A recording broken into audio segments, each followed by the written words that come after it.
Glad to be back with you. I had to stop tape advertising or something.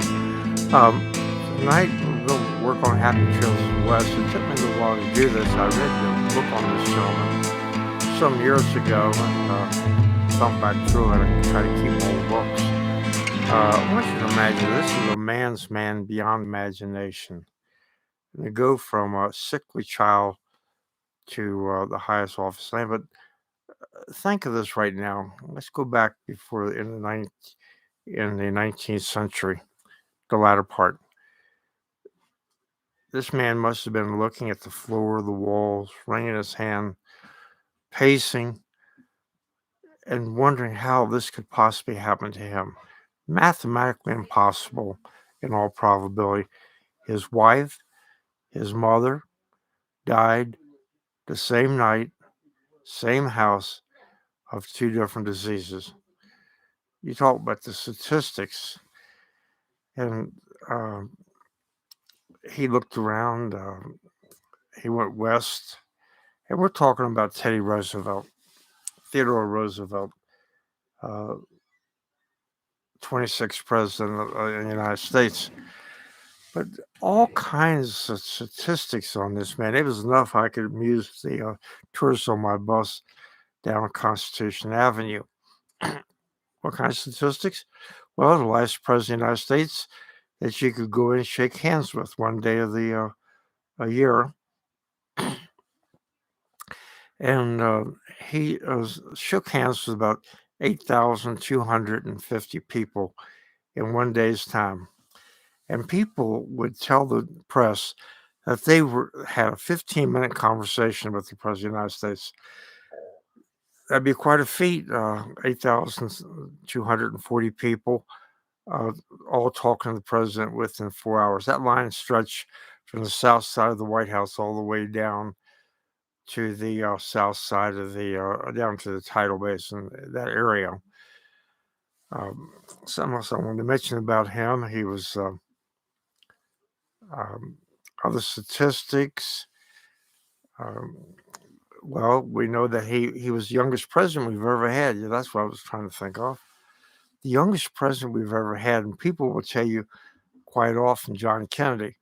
But Teddy Roosevelt was the youngest president because John Kennedy was the youngest elected president, but Teddy Roosevelt succeeded President McKinley after he was assassinated. Well, here's the book where I got a lot of my information. I'll push the book a little bit. I think it's about written by Edmund Morris. Good book. Keep you busy for a couple of weeks. Where are we going here on this? Well, I could say a lot of statistics. Youngest president. We charged up San Juan Hill. Unlike what the cowboy movies show you, he did not have, the men did not have horses. Horses on the wrong ship, going to the wrong place. But they did charge up the hill. It's the only time in military history where a minority force, the high grounds from a majority force, especially going through an open field. And he got out and led the men up that hill. Come back, he was a national hero. Now, how his political life got started, he was a young Republican. He was a sickly child also, and worked himself up with athletics and boxing and riding and jogging, things like that. But he was in the YRs, basically just stuffing envelopes wherever you do when you're young. And it took two presidential assassinations to propel him in the White House. Now, President Garfield was shot down at the old train station. At the old train station. So when the president is shot, the vice president gets the job, someone gets his job, someone gets someone else's job. And Teddy Roosevelt was made a delegate representing the people of New York. And he was raised in Oyster Bay, loved to swim. The neighbors all commented that the Roosevelts should have had webbed feet. So he became a delegate, and then his political career um, worked out. He had a few other jobs, got married, and his wife and mother died at the same house. Well, when he got a hold of himself, he went out west, started ranching in a place called Medora, North Dakota. And in my travels, I've been there, and I love the Badlands of North Dakota. I like the Badlands of South Dakota better. But he was good at ranching. He took the cowboy life. He let people teach him. He became a deputy sheriff. And on one occasion, three men stole a boat, and he tracked them down, arrested them, then marched them for 40 hours to a jail to keep the people from lynching him. But he was a good rancher, but one of the things they didn't do those days, they didn't store hay, and they had a heck of a blizzard out there. I mean, cows just starved to death. They found them 20 feet off the ground in branches, bark eaten off the trees. And he came back to New York, and he was indigent. He found a person to help him financially. He became police commissioner. Um, he was governor of New York for a while, but or lieutenant governor, I guess the better said. But when he would nominate people for in cabinet positions up in New York, they had to deal with the boss Pratt, and he was a kingpin, a kingmaker. So what Teddy would do is he wouldn't let the guy pick out the people who was going to take a certain position because he didn't want no crooks in his administration. But what he would do, he would give Pratt 4 names to choose from, and that way they were all honest, and so he saved face. Pratt still felt like he was running things, and Ted Roosevelt got the job as police commissioner. They were amazed at nighttime. He's out making sure police officers were awake, doing their job, and press started following him around. Well, he became Assistant Secretary of the Navy. Political career was on the boom, but he pretty well got the Secretary of Navy to retire. Not retire, but go on vacation. And he actually pretty well got us in the Spanish-American War, whereupon he resigned and went out west and started the Rough Riders. And as I mentioned, he had cowboys that knew how to shoot, but he didn't. Like I said, they didn't have a ship. They didn't really charge up the hill on horses, but they got up the hill. He became back, and he was a national hero. By the way, the Spanish. It was interesting. Some of the propaganda they told their soldiers. Things like that. The Americans true that we were wealthy and we had plenty of cows, but we were greedy and we just sold them all for money, and we were very weak. And one Mexican could beat 3 Americans. That's, of course, not true. Well, he was a national hero, but they couldn't control him. He was in the press constantly, and they would need to shut him up. Now, you can quote this as a cowboyron quote. There's only 2 ways you can shut a politician up. You can shoot him, hopefully that never happens again, or you make him vice president of the United States. That really shuts him up. So he became vice president.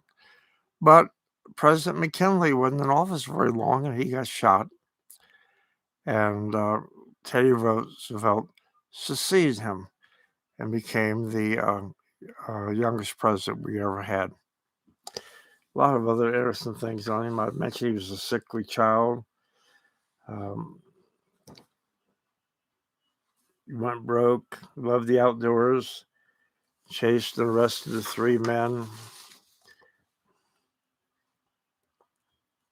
Oh, he did coin a couple phrases really interesting. When he was out west one time, he had thick glasses on, and someone called him Four Eyes.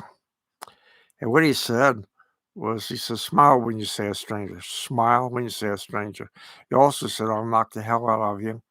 He even said he'd bite the guy's balls off. So, and that phrase was used in a Gary Cooper movie, I think The Westerner with Walter Brennan. And some years later, Gary Cooper was having dinner with Charles Huston.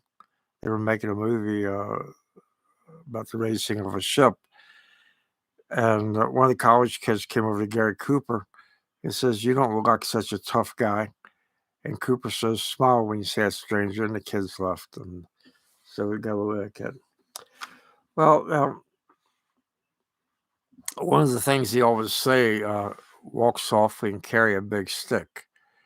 And people, news commentators, especially on liberal news, will use it all the time. Oh, here we go again, the cowboy president. Well, they forget to mention to you when he was president, we never had to fire a shot in anger at an adversary. So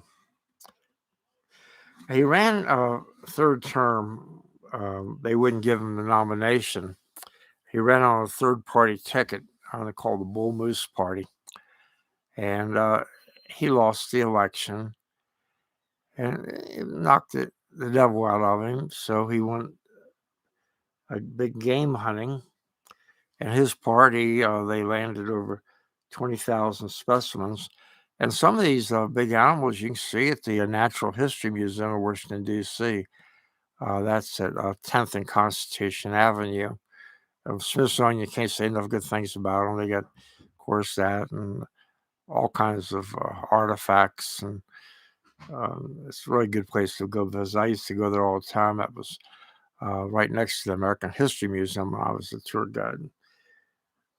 Now, after that, he went on an expedition to South America down the River of Doubt. And on that river, he became very sick. One man died. One man went crazy, killed someone.